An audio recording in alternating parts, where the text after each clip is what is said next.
안녕하세요. 경영난과 토론합시다. 오늘 함께하실 초대 손님은 백훈종 대표님입니다. 안녕하세요. 네, 안녕하세요. 네, 실례가 안 된다면 자기소개 간단히 좀 부탁드려도 될까요? 네, 저는 우리나라에서 암호화폐 관련된 사업을 5년째 하고 있는 백훈종이라고 합니다.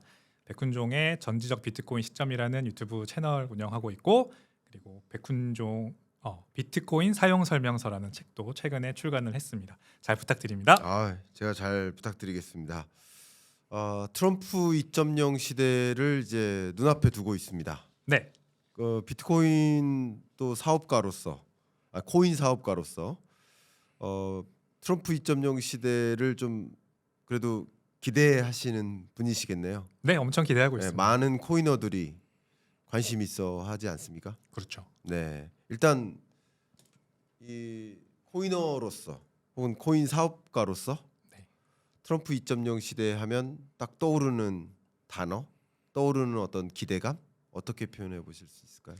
자유인 것 같습니다. 자유. 네, 의미심장한 표현인데 어떤 의미입니까? 이 비트코인이야말로 이제 자유의 보루라고 할 수가 있죠.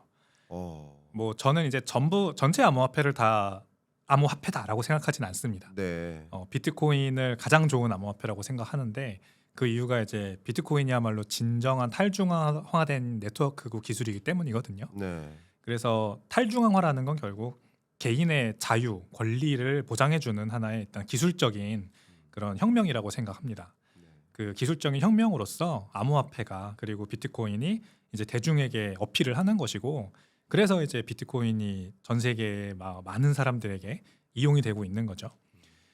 그 중에 이제 가장 많은 그 비트코인의 지금 사용성이 좀 부각되고 있는 그런 국가들이 결국 좀 이제 무정부주의에 빠져 있는 국가라든지 이 군부 독재, 아직도 이렇게 전쟁이 벌어지고 있는다든지, 이렇게 좀 우리가 사는 우리나라나 아니면 이렇게 서방 국가들처럼 민주주의가 작동하고 있는 나라들이 아닌 경우가 많습니다. 네.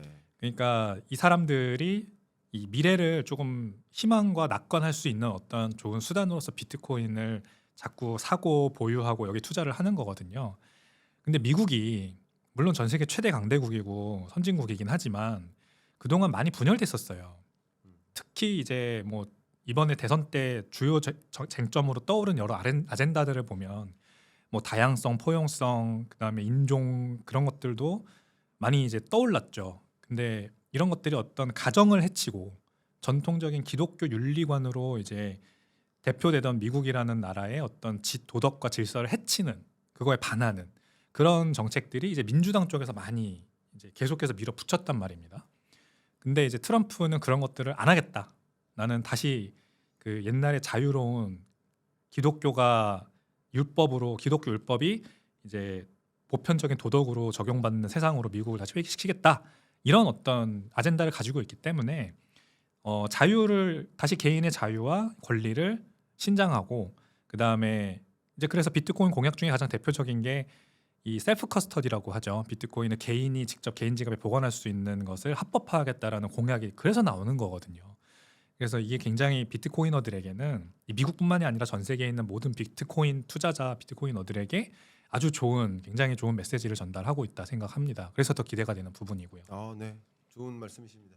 일단 기본적으로 말씀하셨던 것 중에 네, 암호화폐의 기본적인 개념, 또 블록체인의 기본적인 그 기술적 컨셉이 탈중앙화에 있는데 네, 그 탈중앙화는 굳이 또 표현해 보면 자유인데 그죠? 네, 맞습니다. 중앙으로부터의 벗어나는, 그러니까 이 자유라는 그 표현이 거기서부터 지금 대표님의 말씀이 좀 탁 와닿는 그런 느낌이고, 그리고 워낙 이 트럼프라는 이 인물됨이 규제 완화에 포커스를 두고 있고, 물론 기업 규제 완화도 있지만 그렇죠. 이 암호화폐 이 시장에 대한 규제 완화도 적극적으로 추진하고자 하는 의지를 표명하고 있기 때문에 그런 여러 가지 면에서도 이 자유라는 단어가 좀 떠오르는 그런 생각입니다. 이 자유의 여신상에 이렇게 성화봉송을 들고 있는데 네, 자유의 여신상에 이렇게 비트코인을 들고 있으면 어떨까 하는 너무 좋죠. 너무 좋다. 네, 그런 생각도 좀 듭니다. 아마도 우리 코인에 관심 있으신 분들은 지금 이렇게 제가 이렇게 표현한 것도 되게 기분 좋게 상상하실 수 있을 거라고 생각이 됩니다. 자, 그러면 본격적으로 좀 대화를 나눌 텐데 어쨌든 트럼프 2.0 시대. 그러면 본격적으로 비트코인이 쭉 우상향할 것인가 아닐 것인가 이게 가장 궁금한 주제예요. 결과적으로. 자, 그러면 트럼프가 소위 확실시 될 때 이 코인 가격이 먼저 반응을 했습니다. 그랬죠. 그러니까 자본시장은 거짓말을 하지 않아요. 언론은 거짓말할 수 있어요. 그죠? 언론은 거짓말할 수 있어요. 네. 근데 자본시장은 거짓말하지 않아요. 그러니까 트럼프 당선 가능성이 높아지는 그런 현상, 그게 비트코인 가격이 치솟는 현상과 맞물리고요. 그리고 트럼프 지지율이 높아지는 현상, 트럼프 당선 가능성이 높아진다라고 하면 소위 말하는 트럼프 트레이드, 트럼프의 어떤 트럼프가 주목하고 있는 그런 유망 산업들의 주가가 높게 선행적으로 반영되어서 나타나는 현상. 사실 뭐 너무나 여러분들 잘 알고 계시는 몇몇 트럼프 테마주라고 불리는 네. 테슬라 뭐 이런 기업들은 살 수도 없었죠. 그렇죠. 심지어 살 수도 없었다는 표현도 많이 했었습니다.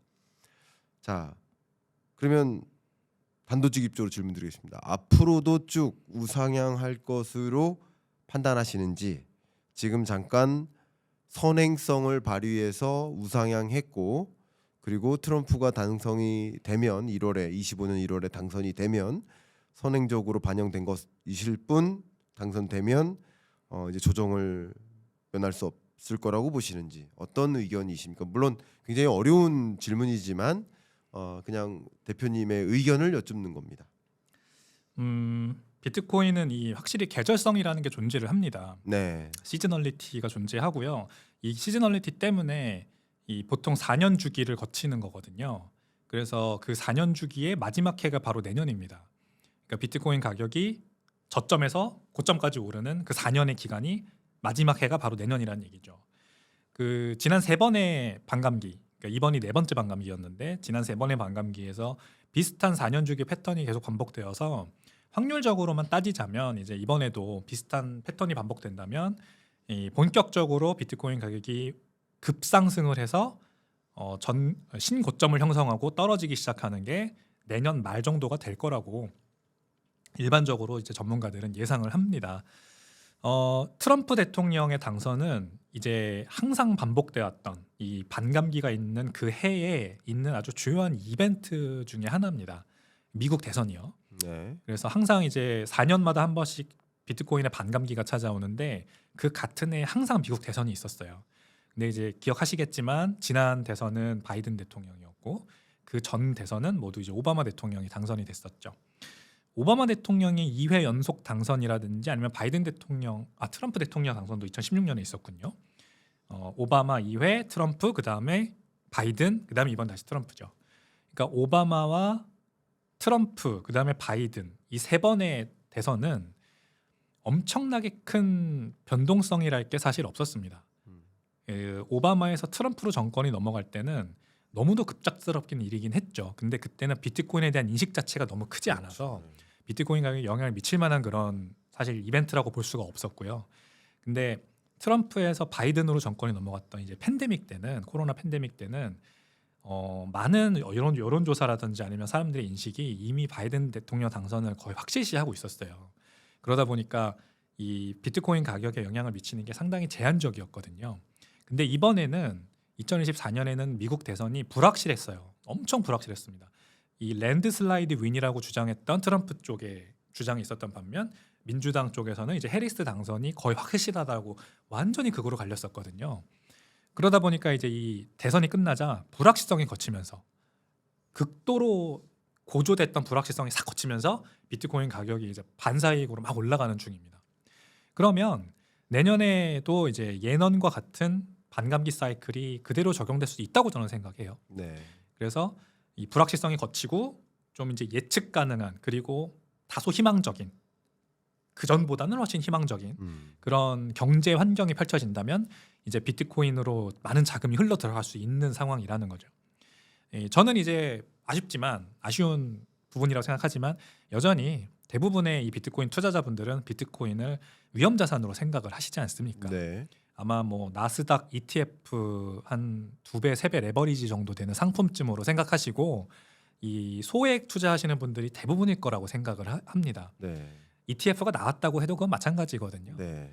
네, 그래서 여전히 유동성이 많이 풀리고 그다음에 미래를 낙관하게 되고 기준금리는 낮아지면서 이제 그런 소비 여력도 늘어나야 비트코인으로 돈이 많이 흘러 들어가는 거고 그러면 이제 내년 경기가 뭐 미국은 노랜딩 얘기가 여전히 나오고 있지 않습니까? 그리고 인플레이션 낮아진다. 그러니까 관세 때문에 인플레이션이 높아진다는 얘기는 있지만 석유 가격이 내려가면서 인플레이션이 내려갈 거란 얘기도 많이 하잖아요. 그리고 인플레이션이 뭐 올라가든 내려가든 어차피 연준은 기준금리를 내려줄 거다라는 시각도 더 커지고 있다 보니 아무래도 비트코인으로 흘러가는 돈이 많아지고 그러면은 연말 랠리가 내년 말을 말씀드리는 겁니다. 올해 말고 연말 랠리가 펼쳐지고 결국 그게 거품이 쌓이다가 결국 터지면서 다시 윈터로 흘러 들어가는 그런 사이클이 한 번 더 반복되지 않을까 그렇게 생각을 합니다. 아, 네. 의견 너무 감사합니다.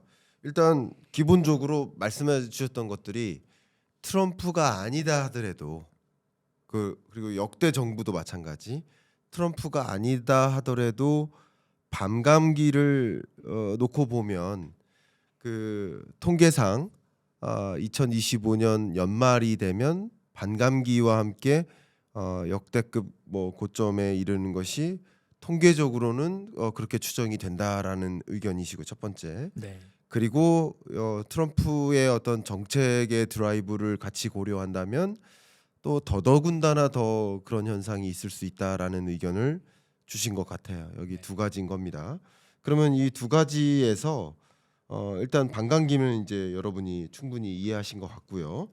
두 번째 이제 트럼프의 정책 이야기인데 트럼프 정책 이야기하기 전에 한 가지 여기서 우려점이 바로 트럼프의 인플레이션인 거예요. 근데 이 부분은 제가 저희 토론이니까 제가 코멘트를 좀 한 가지 해드리도록 하겠습니다.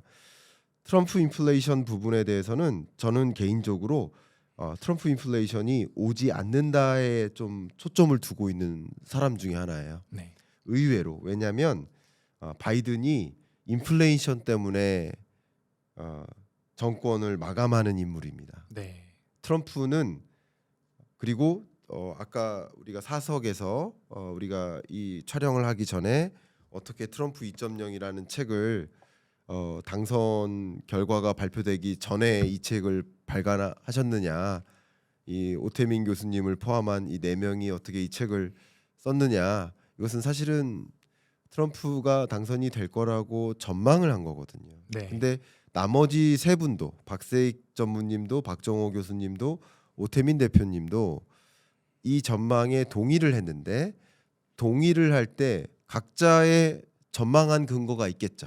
네, 근데 저는 경제학적 관점에서 전망을 했겠죠. 네, 근데 경제학적으로 봤을 때는 바이든이 정권을 지속하기가 어렵다라고 진단한 거예요. 네. 그게 뭐냐면 바로 인플레. 인플레입니다. 네, 인플레.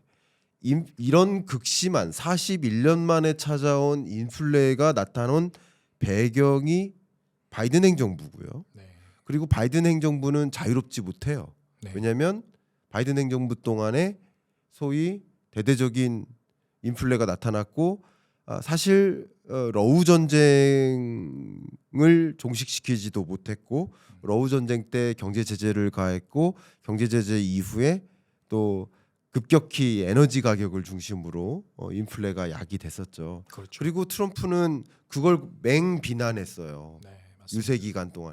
근데 인플레를 야기할까? 물론 관세를 끌어올리면 인플레가 야기된다라는 논리를 갖고 계신 분들이 계신데 존중합니다. 근데 저는 반대로 생각합니다. 제가 이야기해 드릴까요? 해주십시오. 예. 관세를 끌어올리면 관세를 왜 끌어올릴까요? 관세를 끌어올려서 이 제품을 예를 들어서 한국산을 관세를 붙여서 이걸 비싼 값에 수입하기 위해 관세를 끌어올릴까요? 아닙니다. 여기에 관세를 끌어올리는 이유는 이거 수입하지 않기 위해 관세를 끌어올리는 겁니다. 예, 자기 산업의 제품을 보호하기 위한 겁니다. 예, 다시 말하면 관세를 끌어올린다는 것은 그 제품 안 받겠다는 뜻입니다. 네, 중국산에 대해서 관세를 끌어올린다는 얘기는 중국산 안 받겠다는 뜻입니다. 네, 그러니까 관세율이 올라간 채로 가격이 반영되어 올라간다는 게 아니라 그렇죠. 세계적으로 교육량이 축소된다는 거고요. 네. 세계적으로 교육량이 축소되니까 디플레 압력으로 작용된다는 겁니다. 네, 네. 그래서 역사적으로 관세율이 올라갈 때마다 오히려 인플레가 아니라 디플레 현상이 나타났었어요. 그렇죠. 디플레적인 현상, 디스인플레이션 현상이 나타났었습니다. 그러니까 그러니까 트럼프가 절대 인플레는 안 만들 거라는 거예요. 저도 동의합니다. 인플레 때문에 바이든이 당했다니까 쉽게 말하면. 그렇죠. 그리고 인플레는 절대 안 만들 거고요. 트럼프가 갖고 있는 큰 그림 중에 어쨌든 마가를 완성하기 위해서는 많은 첨단 산업을 미국으로 유치시켜야 되는데 유치시키기 위한 여러 가지 전략 중에 하나가 관세를 끌어올리는 것이고 그리고 뭐 예를 들어서 법인세를 인하하는 것이고 또 하나가 금리를 인하하는 것인데 지금 파월의 임기가 26년 5월까지인가 그런데 법적으로 임기 내에 종료시킬 수가 없어요. 예. 그러면 금리를 인하시킬 수 있는 유일한 방법이 뭐예요? 인플레를 유발하지 않는 겁니다. 그렇죠. 인플레를 유발하지 않아야 금리를 인하시켜주고 기업들이 좋아하는 거고 그래야 트럼프의 큰 그림 마가를 완성하는 겁니다. 그렇죠. 답변이 되셨죠? 제가 거시경제적으로 의견을 드리는 겁니다. 네, 네. 그래서 지금 말씀하셨던 것처럼 오히려 2025년에 그림을 그려본다. 제가 비트코인 가격이 계속 우상할 것이다 아니다가 이 얘기를 제가 도와드리는 게 아니라 관세율을 올려서 그게 인플레를 야기하고 그래서 금리 인하가 어려워진다라고 보시기보다는 오히려 관세율을 올려도 인플레가 야기되지 않을 수 있고 그래서 트럼프는 자기가 원하는 자기가 목표하는 대로 금리 인하는 금리 인하대로 해 나갈 것이다라고 그림 그리는 것도 필요하다. 이 말씀은 먼저 첨언을 드립니다. 예. 그다음 중요한 트럼프의 정책입니다. 네. 트럼프가 가져가고자 하는 중요한 정책 중에 하나가 바로 친암호화폐 정책들 네. 선언하지 않았습니까? 그렇죠. 나는 크립토 프레지던트다. 어떤 우리가 주목해야 될 정책들 뭐가 있을까요? 혹시 대표님 꼭 이건 주목해야 된다 하는 것들. 가장 중요한 건 이제 네. 비트코인을 전략적 비축 자산으로 쌓아 나가겠다, 네. 만들겠다라고 한 공약인데요. 네. 그 아무래도 실효성이 있을까라고 의심을 품는 분들은 많은 것 같은데, 네. 뭐 설마 실효성이 없다고 하더라도 실제로 미국이 비트코인을 이제부터 100만 개까지 비축을 하겠다, 또는 이제 그거는 이제 신시아 러미스라고 하는 상원의원의 공약이고요. 법안이 현재 발의된 법안이고 로버트 케네디 주니어라는 이 행정부에 지금 들어올 것으로 예상되는 분은 400만 개까지 모으겠다. 그러니까 미국이 금을 가지고 있는 비축량과 동일한 수준의 비트코인을 비축하겠다라는 계획이 있습니다. 네. 그러니까 이제 아무래도 현실성이 없어 보이고 뭐 좀 허황된 얘기 같아 보이더라도 지금 이 무브먼트를 일단은 이니시에이트를 해서 가져가는 것 자체가 비트코인의 어떤 위상에 확실한 변화를 가져올 수 있거든요. 이게 가장 저는 중요한 공약이라고 생각합니다. 네. 이제 비트코인을 이 트럼프 대통령이 비트코인 컨퍼런스에 참여를 한 적이 있었어요. 2024년에 있었던 그 행사에 참여해서 많은 뒷이야기들이 전해지는데 뭐 일부 이제 사람들은 트럼프 대통령이 그냥 암호화폐 친화 정책을 펼치는 게 이제 표심을 위해서 그런 거라고 많이들 얘기하시죠. 물론 그런 것도 있습니다만 이 비트코인 컨퍼런스에 와서 후일담으로 정해진 얘기들을 보면 이분이 비트코인을 정말 진심으로 잘 이해를 했구나라는 거를 좀 알 수가 있어요. 진짜 진심인 거예요. 그러니까 비트코인이 석유라고 얘기를 했대요. 네. 그러면서 이거 팔지 마라. 주변 사람들마다 다 보는 사람마다 비트코인 지금 사가지고 팔지 마라. 이거 석유랑 똑같은 거야. 나중에 디지털 세상이 커질 건데 이 세상에서는 석유 없으면 못 살듯이 비트코인 없으면 못 산다. 이런 얘기를 막 하고 돌아다닌다고 합니다. 그리고 이제 전해진 얘기에 따르면 엄청나게 유명하고 엄청나게 돈이 많은 어떤 IT 거부가 있는데 뭐 우리가 알만한 그런 IT 공룡 기업의 대표겠죠. 네. 그 사람을 자기 집으로 불러서 비트코인을 사는 법을 알려줬대요. 이분이. 트럼프 대통령이 직접. 그런 얘기도 전해지고 그러니까 아무래도 이제 비트코인이 진짜 석유라고 생각을 한다면 이 전략적 비축 자산이란 말을 그냥 한 건 아니라는 생각이 더 들 수밖에 없지 않습니까? 네. 그런 것 같습니다. 그리고 CBDC 발행 못하게 하겠다. 예. 이제 중앙은행 발행 디지털 화폐죠. 이거는 비트코인 제가 말씀드린 자유라는 개념과 완전히 배치되는 개념이거든요. 똑같이 디지털 화폐지만 서베일런스, 감시, 감독 그리고 어떤 중앙화, 집중화의 온상입니다. 이 중앙은행 발행 디지털 화폐는. 그렇죠. 그래서 이거 못 발행하게 중앙은행 제한하겠다. 그리고 셀프 커스터디, 비트코인 셀프 커스터디를 완전히 합법화하겠다. 예. 그리고 이제 그 기업들 법인세 인하해주겠다라는 게 뭐 암호화폐 기업들에 국한한 건 아니었지만 만약에 비트코인 채굴 기업들도 여기에 들어가게 된다면 당연히 들어갈 거고요. 비트코인 채굴 기업들이 지금까지는 이 전기를 많이 쓰는 것 때문에 친환경을 중요시하는 민주당 정부에서는 되게 배척받았거든요. 근데 가뜩이나 석유를 좋아하는 트럼프 대통령이 굳이 그 전기를 쓴다 그래서 채굴 기업들을 싫어할 이유가 없고요. 게다가 이미 채굴 기업들도 따로 다 자기 말하려고 별장으로 불러서 직접 만찬도 벌이면서 미국이 이 채굴 산업을 헤게모니를 가져가야 된다고 공언까지 했어요. 그러니까 이 미국이 AI 산업과 채굴 산업이 굉장히 맞닿아 있는 걸 알고 있고 채굴 산업도 육성해주고 법인세도 깎아주면서 이 미국의 아무래도 암호화폐 산업 자체가 채굴 산업을 필두로 해서 부흥할 수 있는 그런 토대가 마련될 거로 예상이 됩니다. 그래서 저는 비트코인 중심으로 벌어질 수 있는 이 친기업 정책들이 앞으로 굉장히 중요한 공약이지 않을까 이렇게 생각을 합니다. 네, 말씀 감사합니다. 정말 트럼프라는 인물됨을 좀 상상해 보면 이 비트코인과 UFC의 진심이구나. UFC 정말 좋아하죠? 네, 정말 진심이구나. 네, 그래서 트럼프가 데이나 화이트와 같이 찍은 사진이 있고 네, 정찬성 선수는 데이나 화이트와 친구고 네, 그리고 데이나 화이트는 UFC 대표입니다. 네, 데이나 화이트는 이제 트럼프와 친구니까 그렇죠, 정찬성은 친구의 친구가 미국 대통령입니다. 그렇죠. 네, 우리 전략적으로 외교통상 하는 의제를 가지고 논할 때 코리안 좀비를 좀 네. 써보면 어떨까? 써야 되지 않나 이런 생각도 반우스갯소리로 좀 해봅니다. 네, 정말 중요한 말씀하셨어요. 전략적 비축 자산. 그림을 그려본다면 외환 보유액이 있는데 우리 외환 보유액 중에 절대적인 비중이 물론 우리나라 기준으로 미국 국채죠. 그리고 일부가 금인데, 네, 이 중에 일부를 이제 비트코인으로 갖겠다라는 그런 개념이에요. 그리고 그거를 내주지 않겠다, 계속 비축해 놓겠다라는 거예요. 이게 실제 이행될 가능성이 있느냐 없느냐.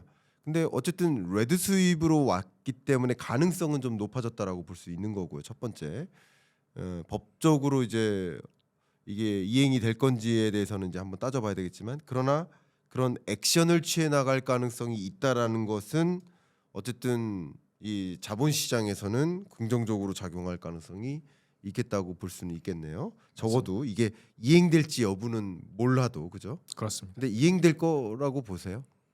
저는 50% 정도는 되는 것 같습니다. 50%는 되겠다. 네, 자, 그러면 이렇게 될 때 그냥 연말에 지금 어쨌든 그냥 쉽게 1억 원은 초과했잖아요. 네. 근데 어느 정도는 초과할 거다라고 생각하시는지? 올 연말에요. 예. 올 어느 정도는 연말 한번 찍지 않을까 생각하십니까? 그냥 느낌상 뭐 이대로 쭉 간다면은 1억 5천까지는 1억 5천. 2억은 안 쓰시네요. 2억은 좀 너무 공격적인 것 같고요. 2억은 공격적이고 1억 5천도 좀 공격적이긴 한데 예. 공격적으로 1억 5천 정도는 1억 5천은 간다. 네. 예. 내년 경기를 낙관하는 시각이 저는 더 팽배해질 거로 생각이 되거든요. 네. 그래서 아무래도 그렇게 생각합니다. 1억 5천까지 간다. 네. 좋습니다. 자, 그러면 이 질문 드리고 싶습니다. 그러니까 이 비트코인 시장에, 이 자본 시장에 미치는 여러 가지 영향 요인 중에 하나가 또 유동성입니다. 금리고요, 그죠? 네. 근데 역시 트럼프라는 인물됨, 그리고 트럼프와 공화당의 정책 방향들을 좀 들여다보면 역시 유동성 공급량을 정말 이 해리스 공약하고 비교해 보면 2배 가까이 차이 나더라고요. 오. 예, 어마어마합니다. 그래서 유동성 발행량 어마어마할 거라고 생각이 되는데 적극적일 거라고 보시잖아요. 그리고 그것이 분명 암호화폐 시장에도 영향을 미칠 거라고 보실 텐데 어떤 생각 갖고 계십니까? 일단 뭐 해리스 대통령 후보가 당선이 됐더라도 마찬가지로 유동성 확장은 불가피했을 것 같고 네, 트럼프 대통령도 뭐 1기 때 보여줬듯이 재정 정책, 통화 정책 다 적극적으로 쓰면서 경기 부양을 이끌 것으로 예상이 되어서 네, 이 유동성 확대는 불가피한 것 같습니다. 네, 그래서 이번에 만약에 이제 연준은 어쨌든 기준금리 인하 사이클로 들어갔고 미국 경기는 여전히 좋은 상황이고 특히 미국이 그동안 집값이 부동산 가격이 코로나 이후로 많이 올랐어요. 네. 그래서 이 웰스 이펙트라는 게 있지 않습니까? 예, 이게 주식 투자자들은 주식 가격이 올라도 돈을 많이 안 쓰는 특징이 있는데 예, 부동산 가지신 분들은 부동산 가격이 올라가면은 막 돈을 쓰고 싶어지는 그런 심리가 있대요. 네, 그게 이제 웰스 이펙트가 부동산이 제일 세다라는 거를 제가 어느 그 리서치를 읽은 적이 있는데요. 근데 미국이 집값이 많이 올랐어요. 근데 우리나라는 집값 안 올랐잖아요. 다들 이제 아시겠죠, 이 방송 보시는 분들도. 그래서 이 미국이 웰스 이펙트가 세고 그리고 저금리 픽스드 금리로 30년 모기지로는 묶어놓은 사람들이 워낙 많아서 네, 굳이 지금 기준금리가 그동안 22년부터 많이 올랐지만 리파이낸싱 할 필요가 없었어서 아직까지 소비 여력이 남아 있는 거거든요. 그래서 결국 지금 아직까지 미국인들은 소비 여력이 남아 있는 거예요. 다른 나라들에 비해서. 게다가 뭐 인플레이션은 많이 발생했지만 이제 결국 반대급부에서는 이 자산 가격이 많이 올라줬으니 버틸 수 있었고 그다음에 이제 기준금리는 내려가는 중이니까 또 유동성 장세가 펼쳐질 수 있죠. 저는 그럴 것 같아요. 그래서 유동성 장세라는 건 뭐냐? 또 기준금리 내려오면서 그리고 양적 완화 시작하면서 이 시장의 장밋빛 전망이 돌고 그러면서 자산 가격이 인플레가 자산 가격으로 몰려서 집중화돼서 올라가는 거. 여기서 말하는 자산은 이제 부동산이나 주식이나 아니면 비트코인 같은 어떤 위험 자산이 들어가기도 하고 그리고 희소한 자산이 들어가기도 하는 그런 자산들의 가격이 많이 올라갈 겁니다. 근데 비트코인이 이제 여기에서 얼마나 중요한 위상을 차지하느냐, 중요한 위상을 가지고 있느냐에 따라서 얼마나 많은 자금이 들어갈 거냐가 이제 갈리겠죠. 근데 이제 예년과는 다르게 비트코인 현물 ETF도 나왔고 현물 ETF 기반 옵션 상품도 이제 나올 것 같거든요. 그러면은 지난 2021년에 게임스탑 사태를 한번 우리가 떠올려 보면 그때도 엄청난 유동성 장세였지 않습니까? 2020년 팬데믹 이후로 무제한 양적 완화를 하면서 돈이 다 주식시장으로 흘러 들어갈 때였어요. 네, 그때 밈 주식들이 엄청 성행했잖아요. 그때 대표적인 게 게임스탑이었는데 게임스탑 가격이 왜 그렇게 갑자기 많이 올랐냐면 옵션이 있었기 때문에 또 그게 가능했어요. 현물도 사고 콜옵션도 사는 사람들이 많았던 겁니다. 일종의 레버리지 투자를 한 거죠. 근데 이제 비트코인도 그냥 전통 주식시장에 있는 돈들이 이제 그런 레버리지 플레이를 할 수 있게 됐어요. 원래는 현물밖에 살 수 없었는데 콜옵션까지 나온다면 이제 더 스페큘레이티브한 투자가 가능해집니다. 그래서 저는 뭐 이게 전혀 건강한 투자 생태계라고 말씀드리는 건 아닙니다만 그냥 현상을 말씀드리는 겁니다. 또 버블은 반복된다. 유동성 장세 버블은 반복되고 지난 사이클보다 더 급격하게 찾아올 것 같아요. 콜옵션도 있고 현물 ETF도 있기 때문이죠.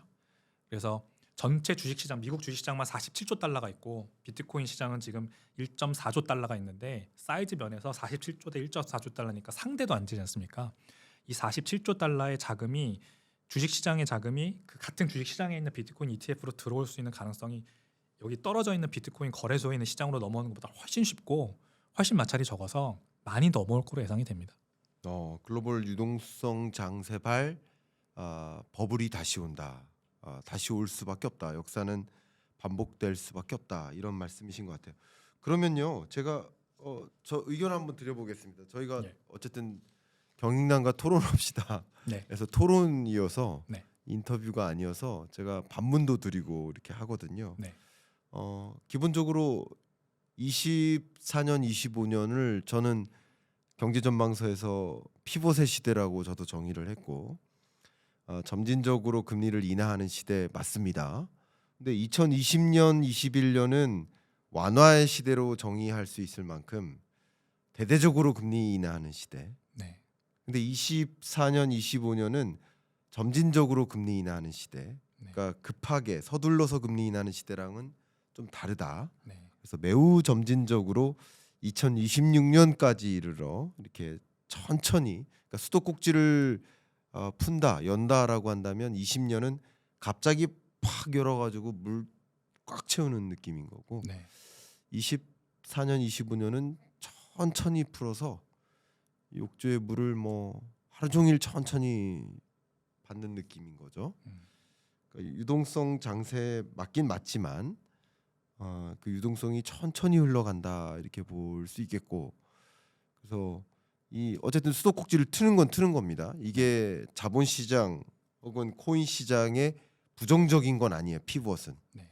긴축의 시대에 비하면 훨씬 좋긴 좋죠. 근데 이게 유동성 장세처럼 20년, 21년처럼 강하게 코인 시장에 유동성 효과가 일어날 것인가 라는 것은 조금 그러니까 금리 인하 속도도 20년처럼 그때 기억하십니까? 혹시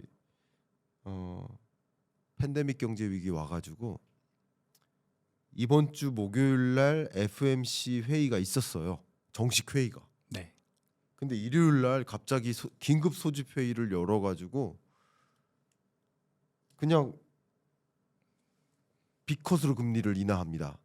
그랬죠. 그리고 목요일 날 와서 또 금리를 인하하죠. 네네네. 그러니까 그렇게 긴급한 금리 인하를 했었던 것이고 지금은 매우 점진적인 속도로 이렇게 하는 통화 정책 기조의 전환이 조금 다른 흐름인데 그럼에도 그 정도의 버블이 있을 수 있다라고 보시는 건지.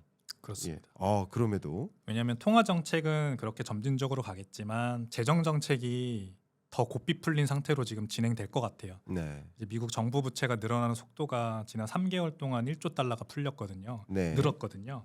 1조 달러씩 는다는 거는 미국 국방비 한 해 예산이 3개월마다 한 번씩 늘어난다는 걸 의미하는 겁니다. 예, 그러니까 미국 정부 부채가 왜 이렇게 많이 늘어나냐면 지금 이제 35조 달러죠. 36조 달러로 거의 가고 있습니다. 예, 왜 그러냐면 이제 단기채 발행을 통해서 자금 조달을 정부가 무분별하게 하고 있기 때문이에요. 네, 장기채는 발행을 많이 못했습니다 그동안. 왜냐하면은 이제 금리 역전 현상도 있고 하기 때문에 그 2년물 이하 단기채 발행을 통해서 자금 조달을 많이 했고 그 자금들이 다 어디로 흘러갔냐? 지난 민주당 정권이 4년 동안 했던 뭐 인플레이션 감축 법안이라든지 뭐 그 인프라 법안이라든지 여러 가지 돈이 뭐 1조 달러 이상씩 들어가는 그런 경기 부흥 정책들 이제 말하자면은 유동성 퍼부어서 재정 정책 퍼부어서 경기 진작시키겠다라고 하는 이 전형적인 어떻게 보면은 이 진보 정당의 정책을 썼던 거죠. 네, 근데 이게 결국 다 또 마찬가지로 이 자산 가격의 상승으로만 이어지지 정확히 경기의 어떤 성장으로 이어지지는 잘 않습니다. 네, 이제 저는 아무래도 케인지안 경제보다는 좀 그 하이에크 미제스 기반의 고정 경제를 조금 더 좀 신봉하는 사람인데 그렇습니다. 그래서 이제 그렇다 그래서 트럼프 대통령이 뭐 자유주의 하는 사람이지만 그러면은 뭐 고전주의 경제로 가서 이제 뭐 빚 줄이고 할 거냐 그렇게 보지는 또 않아요. 이제 결국 은행의 앰플 리저브라는 게 굉장히 중요하다고 생각하는데 중앙은행은 물론 기준금리 내려서 이 점진적으로 이렇게 경기를 조였다가 풀어줘야겠지만 너무 느리게 풀었다가 만약에 이 2019년에 있었던 리포 크라이시스 같은 사태가 나면 그러면은 중앙은행 시스템의 실패를 말하는 거라서 그거는 반드시 막을 거라고 생각하거든요. 네, 그러니까 이미 지금 은행 간의 리포 금리가 한 번씩 튀어오를 때가 나와요. 그거를 계속 모니터를 하고 있을 거고 이거 계속 이런다 그러면은 인플레이션과 상관없이 계속해서 기준금리를 내려줄 수밖에 없을 겁니다. 그래야 은행 간 리포 금리가 안정화되고 앰플 리저브가 잘 유지될 거기 때문이죠. 그래서 이제 연준이 FOMC 할 때마다 앰플 리저브 얘기를 최근에 많이 하는데 요즘에는 이제 뭐 기준금리 인하한다고 그런 얘기 잘 안 하지만 앞으로도 계속 내년에도 FOMC 할 때마다 앰플 리저브라는 발언이 얼마나 나오냐, 이 은행 간 유동성이 충분하냐 이 얘기를 계속 하면은 이제 여기 좀 불안하다는 거거든요. 그러면 저는 계속 그렇게 재정 정책을 그러니까 지금은 이제 양적 축소를 하고 있지만 아직도 양적 완화를 하면서 은행 유동성을 충분히 확보해 주려고 할 것 같고 그러면은 은행의 유동성이 많아진다. 은행 간에. 그러면 그 유동성은 신용 창출로 이어져서 또 자산 가격 상승으로 이어질 거라고 저는 봐요. 그래서 일단 통화 정책과 상관없이 재정 정책만으로도 급격한 버블이 올 것 같습니다. 저는. 좋습니다. 어쨌든 그 트럼프의 기본적인 정책 기조 자체가 굉장히 많은 국채를 발행하고 그리고 많은 재정 적자를 의존해서 경기 부양적으로 움직이는 그 정책 공약들을 들여다봐도 계산을 해봐도 그것은 정확히 나타나고 그걸 그대로 반영한 것이 트럼프 당선되자마자 나타난 그 강달러 현상들인 거거든요. 역시 그런 것처럼 이 유동성 장세가 소위 말하는 코인 버블로 나타날 수 있고 말씀하신 것처럼 그리고 소위 말하는 그 고삐 풀린 그런 돈이 코인 시장으로도 상당 부분 연결될 수 있다라는 그런 논리를 말씀 주신 것 같습니다. 네. 그러면 이어서 이렇게 미 대선을 좀 다시 한번 좀 주목을 해보고 싶은데 어쨌든 이 바이든 행정부 동안에도 생각을 해보면 SEC에서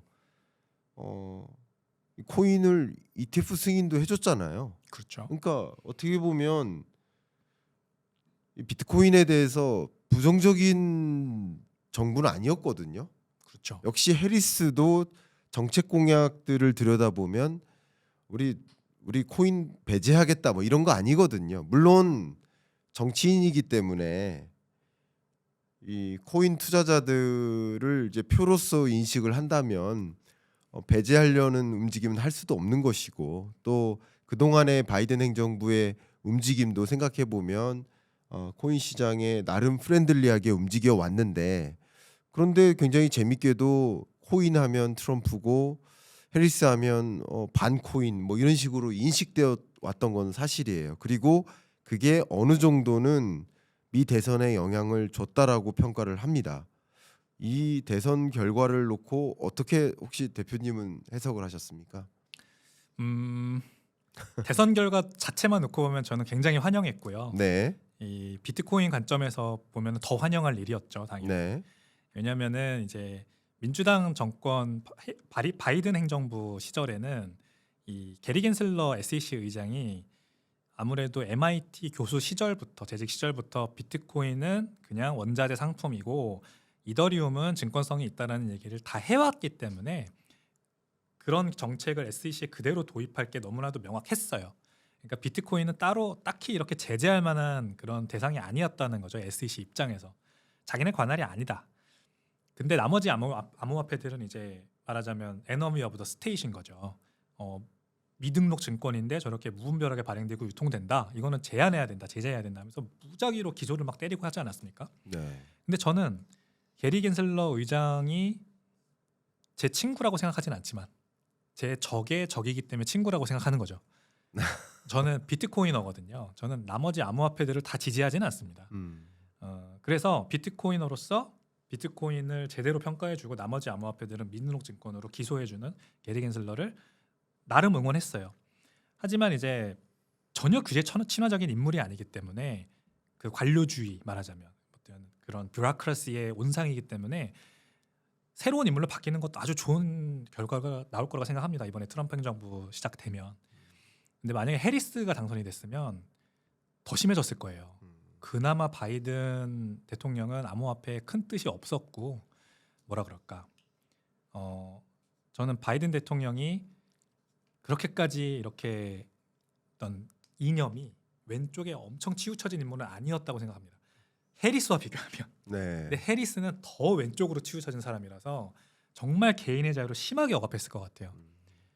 선거가 끝난과 동시에 뭔가 소비자 보호 이런 거 명목으로 암호화폐 그런 거 못하게 하는 게 낫지 않냐 막 이런 경제 관료들의 얘기 막 듣고 그대로 했을 것 같고 점점 왼쪽으로 오바마, 바이든, 해리스 이런 식으로 오면서 점점 개인의 자유를 억압하고 그런 뭐 소비자 보호를 명목으로 위험한 거에 투자 못하게 하고 그런 거가 점점 더 심해졌을 것 같습니다. 특히 친환경 때문에 비트코인 채굴 못하게 하고 이런 거 되게 심했을 것 같고 그래서 다행이죠. 네, 그래서 저는 트럼프 대통령 당선을 환영하고 비트코인 빼더라도 그냥 개인의 어떤 자유를 좋아하는 개인의 입장에서 응원하고 좋아하는 중이었습니다. 네. 그러면 이제 말씀을 바탕으로 이제 해석을 해보면 어쨌든 해리스라는 인물은 표를 의식해서 그냥 좀 좋게 표현한 것뿐이다. 예를 들면 이 비트코인에 대한 인식을 뭐 긍정적으로 전환해 놓겠다. 뭐 이런 공약도 이렇게 했었거든요. 있거든요. 근데 그런 것은 이제 어떻게 보면 표를 의식한 그런 표현이었고 사실 립서비스. 내막은 그죠. 네. 사실 내막은 뭐 그렇지 않았다. 사실은 트럼프만큼 비트코인 시장을 이제 프렌들리하게 환경을 규제 완화한 어떤 자유를 만들기 위한 환경 조성에 적극적인 인물은 아니었다. 일단 미실형 손익에 과세하겠다는 공약이 있었잖아요. 그렇죠. 그것만 봐도 절대 비트코인 투자를 해주게 할 사람이 아니었다는 생각이 듭니다. 그렇네요. 미실현 손익에 과세하는 건 완전 공산주의죠. 그렇죠. 미실현 손익에 과세한다는 것은 코이너들한테는 정말 이거는 정말 받아들일 수 없는 공약이었다고 볼 수 있죠. 그게 상당 부분 또 이 선거 결과에 영향을 줬다 이렇게 또 해석을 해볼 수 있겠네요. 맞습니다. 코인 투자자들로 하여금 적어도 자 좋습니다. 자 그러면 트럼프의 여러 정책 공약들 중에 하나가 이 SEC 의장 해임 이 건이잖아요. 네, 이게 결과적으로는 유력해졌다라고 보시죠? 그렇습니다. 그러면 유력해졌다고 보면 이게 또 몇몇 분들은 평가를 하기를 이 알트 코인에 있어서도 나름 뭐 강세장을 좀 점쳐볼 수 있지 않느냐 이렇게 판단하시는 분들도 계십니다. 그렇습니다. 그러니까 다른 건 아니고 어쨌든 SEC 의장 해임으로 연결될 수 있고 이게 알트 강세장으로 갈 수 있다라는 이 연결고리 이 부분에 대한 의견도 한번 여쭙고 싶습니다. 참 개인적으로 되게 아쉽고 네, 뭐라 그럴까요? 저는 암호화폐들 대부분이 다 그냥 진짜 미등록 증권이라고 생각합니다. 네, 그래서 아마 SEC 의장이 이번에 게리 겐슬러 의장이 해임되면은 헤스터 피어스라고 하는 이제 SEC 의원이 현재 위원이 이 의장으로 선임될 가능성이 크다는 얘기가 나오거든요. 이건 암호화폐 업계의 주장입니다. 근데 이 헤스터 피어스 위원은 크립토 맘이라는 별명을 가지고 있어요. 그만큼 암호화폐 업계에 아주 친화적이고 뭐 법을 새로 만들어서라도 암호화폐를 진흥해야 한다라고 아주 굉장히 진취적인 진보적인 그런 정책을 주장하시는 분이죠. 네, 그분이 만약에 진짜 의장이 된다면 이제 아무래도 기존에 우리가 FIT 21 법안이라고 해서 상원에 지금 계류돼 있는 법안, 그러니까 암호화폐를 상품과 증권으로 나누는 기준을 설명하는 법안입니다. 그것도 약간 이제 구시대적인 법안이 될 수가 있죠. 오히려 암호화폐 진흥법이라는 게 새로 나와서 이제 진짜 암호화폐라는 어떤 에셋 클래스를 새로 규정하는. 그래서 SEC나 뭐 CFTC 같은 기존의 금융기관들이 이렇게 규제하는 그런 어떤 에셋 클래스가 아니라 새로운 규제 기구가 나와서 규제하게 할 수도 있고요. 아니면은 뭐 기존 기관들이 규제하더라도 새로운 법안 안에서 법 테두리 안에서 규제하게 하는. 그래서 말하자면 암호화폐 투자 활동과 암호화폐 관련된 기업 활동과 이런 것들을 거의 자유롭게 풀어주는 그런 형태의 환경이 조성될 수 있죠. 네, 특히 그러면 이제 디파이는 그러니까 기존 암호화폐 거래소들이 아니라 디파이라고 하는 어떤 암호화폐를 거래할 수 있는 인터넷에 존재하는 새로운 거래소들이 이 인가받은 어떤 효과, 인가받은 거래소처럼 활동할 수 있는 효과가 발생할 수 있어요. 그러면은 아무래도 암호화폐 그 디파이와 연결된 암호화폐 가격들도 좋을 것이고 그 안에서 거래량도 많이 폭증할 것이고 그렇습니다. 근데 이제 한편으로는 저는 이건 그냥 제 의견이긴 하지만 그런 게 반드시 실현될 거라고 보지 않습니다. 네, 너무 많은 문제들이 양산될 거거든요. 예, 지금도 아직도 문제가 많지 않습니까? 그러니까 암호화폐라는 거는 참 이중의 양날의 검인 것 같아요. 그러니까 자유롭게 하게 놔두는 게 물론 좋긴 하나 너무 많이 문제가 발생한다. 소비자들의 피해와 뭐 사기와 뭐 기타 등등 여러 가지 문제들이 너무 많이 발생하고 그렇다면은 이거는 좀 확실한 어떤 건 하지 말아야 된다, 할 수 있다 이런 규제 테두리가 필요한 거라고 생각합니다. 일단 사람들의 돈이 들어가는 금융산업이기 때문에. 근데 이런 것들을 잘 적용하지 않고 그냥 풀어주기만 하면은 심각한 피해가 양산되고 결국 그러면은 다시 회귀되는 거죠.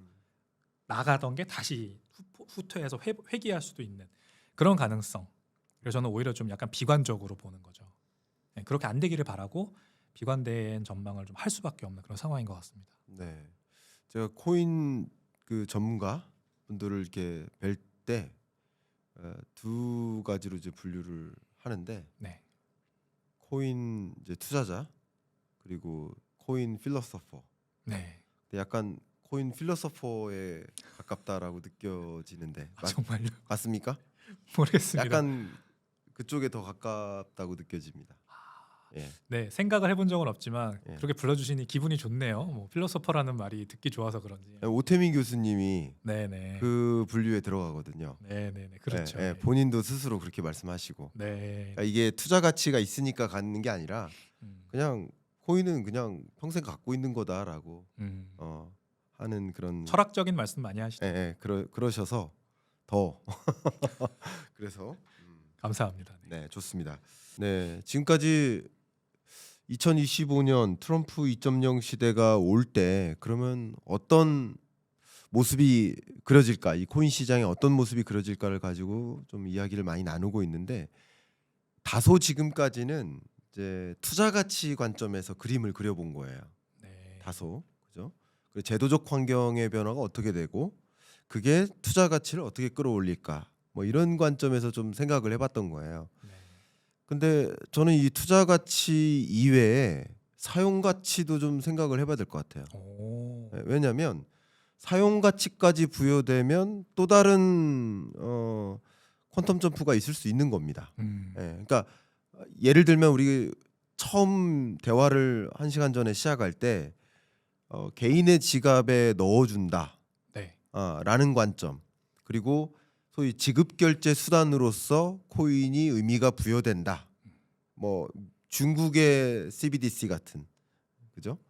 뭐 그런 관점으로까지 사용 가치가 부여된다. 만약에 그럴 때의 미래도 또 생각을 해볼 필요가 있다고 생각합니다. 그래서 지금은 어쨌든 또 트럼프의 여러 공약들을 생각해 보면 그런 것도 분명히 우리는 그림을 그려봐야 될 것 같은데 미국이 그런 방향으로 드라이브를 걸어갈 것이라 생각이 되고 저는 심지어 어떤 상상도 하냐면요.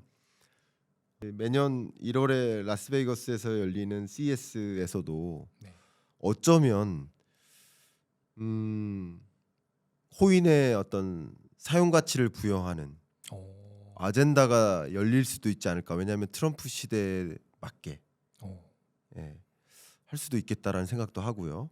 충분히 그럴 수 있을 것 왜냐하면 같습니다. 이런 건 플랫폼 기업들이 이미 연구를 했고 우리나라 카카오도 그걸 시범 사업까지는 했거든요. 네. 예, 물론 CBDC 관점에서는 했었습니다. 네.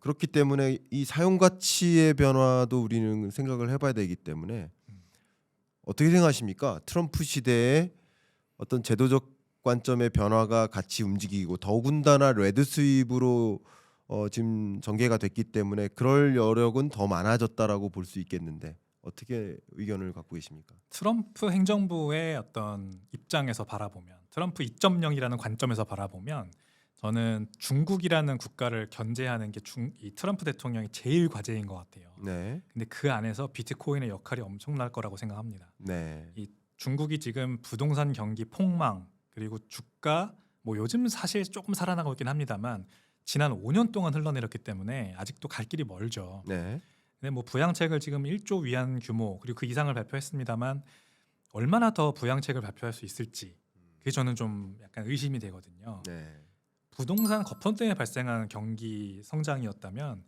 그냥 경기 부양책만 계속 그렇게 내놓고서는 경기가 살아날 수 없을 것 같아요. 제 생각에는. 그러니까 상당히 드러나는 것보다 더 심각한 것 같고 그래서 이 일반 시민들 국민들의 엑소더스가 발생하고 있는 곳이 대표적으로 금이고 그다음에 네. 비트코인이라고 생각을 합니다. 이제 중국발 비트코인 매수세는 통계에 안 잡히지만 제가 봤을 때는 엄청날 거라고 생각하고요. 지금 그 현물 시장이든 아니면 비트코인 현물 ETF 시장이든 뭐 조합으로 묶어서 미국의 가명으로 법인 세운 다음에 그걸로 매수하는 사람들도 있을 거고 분명히 홍콩 ETF 시장으로 우회해서 들어와서 투자하는 개인들도 많을 것 같습니다. 근데 이거를 트럼프 대통령이 알죠. 그러니까 중국이란 나라를 확실하게 때려 눕히겠다는 지금 완전히 이기의 어떤 정책인데 비트코인 시장을 그래서 육성할 수밖에 없을 것 같습니다. 저는 이 중국인들이 더 많이 비트코인에 빨리빨리 넘어오게 해서 중국 경제가 더 살아나지 못하도록 부양책이 더 안 먹히도록 자금 엑소더스가 더 발생할 수 있게 만들어주는 거죠. 지금 저도 얼마 전에 알게 된 사실인데 그 동대문에 평화시장 있지 않습니까? 네, 거기에 제가 아는 어떤 지인의 부인이 홍콩에서 의류 사업을 하세요. 근데 그 의류 사업을 하실 때 사입을 동대문에서 하십니다. 한국에 있는 옷을 떼가서 홍콩에서 파는 거죠. 네. 근데 얼마 전부터 올해 초부터인데 그 동대문 도매 의류 시장이 전부 다 USDT 결제를 받고 있답니다. USDT 스테이블 코인 결제를 받고 있대요. 네. 그게 얼마 안 되는 현상이랍니다. 그러니까 이게 이 기존 금융, 특히 국제 무역이나 아니면은 뭐 해외 직구나 역직구나 뭐 이런 걸 할 때 우리가 외환 거래를 하게 될 수밖에 없는데 그 외환 거래에서 발생하는 프릭션 마찰이 엄청나거든요. 그거를 아주 잘 줄여줄 수 있는 아주 좋은 유즈 케이스가 나온 거죠. 암호화폐에서. 그러니까 USDT는 미국 달러와의 1대1로 연동된 스테이블 코인인데 가장 큰 시가총액을 가지고 있습니다. 그 USDT를 이용해서 결제하는 중국 보따리상들과 그리고 국내 도매 상인들 이 니즈가 맞은 거죠.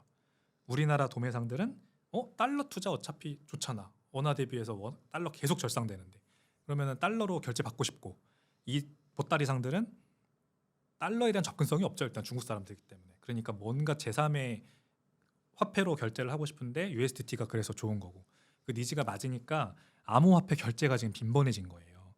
그래서 저는 실사용처 말씀하셨잖아요, 교수님께서. 네. 이 암호화폐 실사용처는 결국 그런 곳에서 발생할 겁니다. 앞으로 더 많이 발생할 거고 네. 사람들의 이 기존 금융에서 찾을 수 없었던 이 마찰 없는 금융 거래 그리고 지금 제가 초두에 말씀드렸던 중국 정부의 그 끝모를 하향이 결국 엑소더스로 발생하는데 그럼 뭐 어떤 자산이 이 엑소더스로 갈 수 있는 어떤 피난처냐, 궁극의 피난처냐 이 두 가지 관점에서 비트코인의 사용성은 계속해서 늘어날 거로 그리고 트럼프 행정부에서 더 많이 늘어날 거로 예상이 됩니다. 네.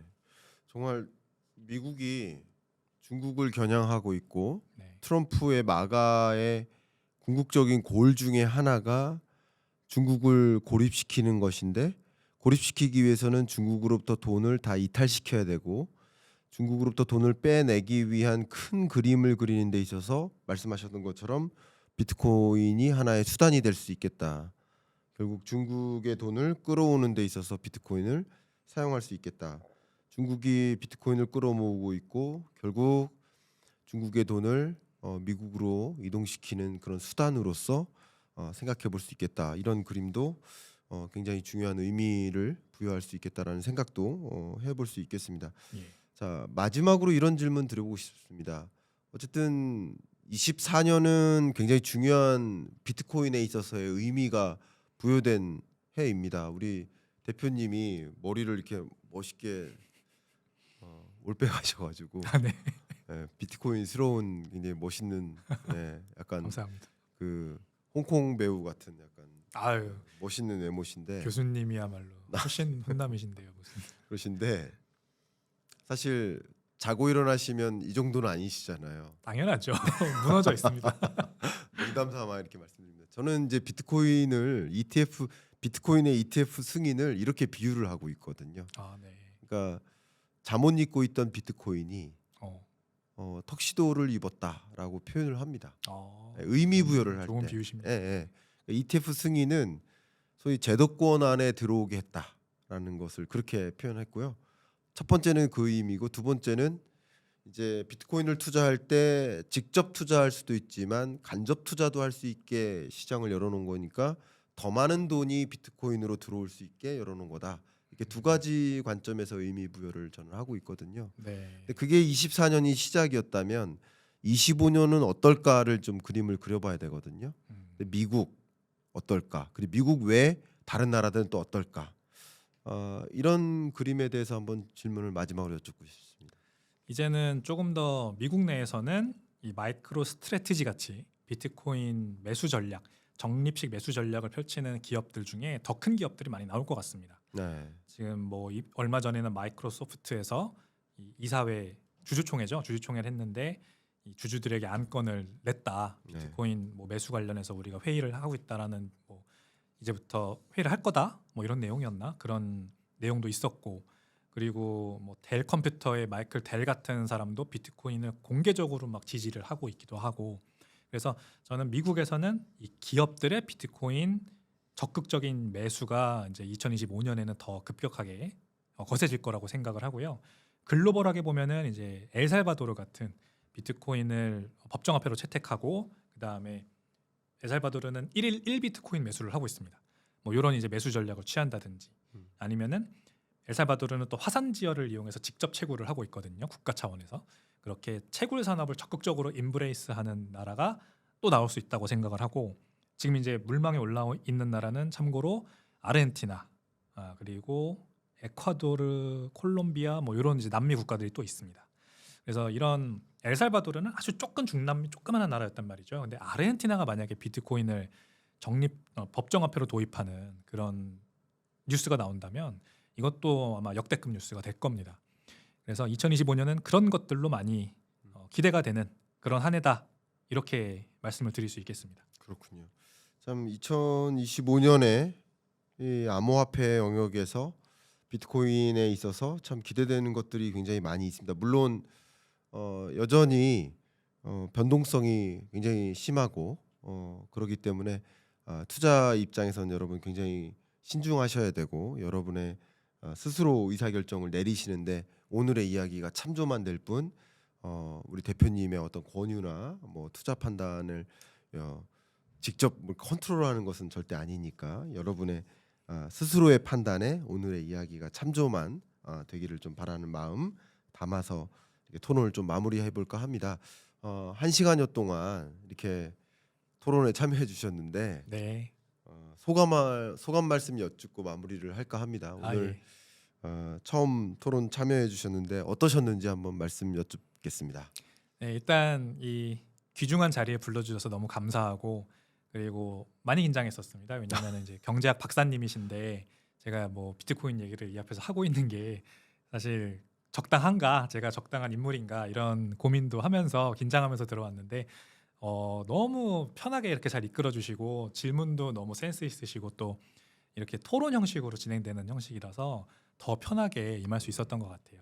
그래서 너무 귀중하고 좋은 시간이었고요. 앞으로도 또 자주자주 좀 불러주시면은 오도록 하겠습니다. 이렇게 겸손한 말씀 해주셔서 감사하고요. 제가 오히려 비트코인 시장에 대해서 제가 미처 몰랐던 부분 많이 배울 수 있었고 또 대표님의 견해를 통해서 정말 이 코인 시장에 대해서 제가 미처 생각하지 못했던 부분에 대해서도 많이 생각해 볼 수 있는 기회가 됐었던 것 같습니다. 여러분들께도 비트코인에 대한 충분한 이해를 갖게 되는데 많이 도움이 됐을 거라고 생각이 되고요.